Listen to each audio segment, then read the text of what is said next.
que vous connaissez la diversification de portefeuille? Probablement que oui, hein. Pourquoi on fait de la diversification de portefeuille? Premièrement, c'est pour diminuer le risque qu'on peut avoir dans nos portefeuilles, diminuer la volatilité.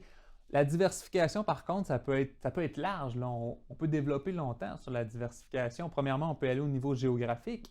Mon argent, est-ce que je le mets au Canada, aux États-Unis, en Europe, dans des pays émergents? Donc ça fait partie de la diversification géographique. Il y a aussi la diversification par secteur, secteur de l'énergie, secteur des biens défensifs comme l'épicerie par exemple, les nouvelles techno, l'immobilier. Donc une façon de diversifier tout ça puis d'allouer nos dollars dans plusieurs façons de faire. Mais il y a aussi de la diversification 2.0. Puis c'est là que je m'en vais avec ça. La diversification 2.0, c'est utiliser d'autres produits que on n'a pas l'intention ou on n'a pas le réflexe d'utiliser naturellement.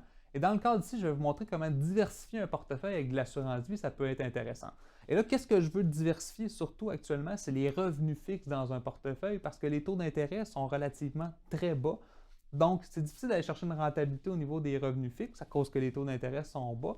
Et au niveau de la fiscalité, c'est eux qui sont plus endommagés en plus au niveau des ratios. Donc, moi, ce que j'essaie de faire, c'est de diversifier un portefeuille. Donc, ici, je vous montre un portefeuille actuel avec un portefeuille proposé qui a une assurance vie. Donc, j'ai un portefeuille de 3 millions. Je vais imputer une partie de ce portefeuille-là pour financer une police d'assurance vie. Donc, vous voyez, je vais utiliser 200 000 pour investir dans une police d'assurance vie, pas d'un coup, là, sur une vingtaine d'années. Sur 20 ans, je vais payer cette assurance vie-là en 20 ans. Donc, je vais avoir un capital d'essai qui va s'accumuler en arrière de tout ça.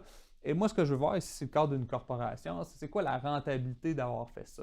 Donc, vous voyez, lors de mon décès, vous voyez, mon argent de mon portefeuille vaut 12,5 millions de dollars. Là, on a tout payé les impôts.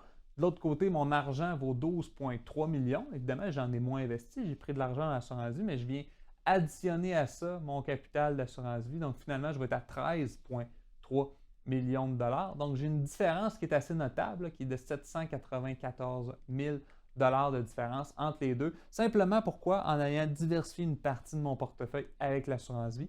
L'assurance vie, son avantage dans cette situation-là, c'est la rentabilité fiscale qu'elle va générer pour des entreprises.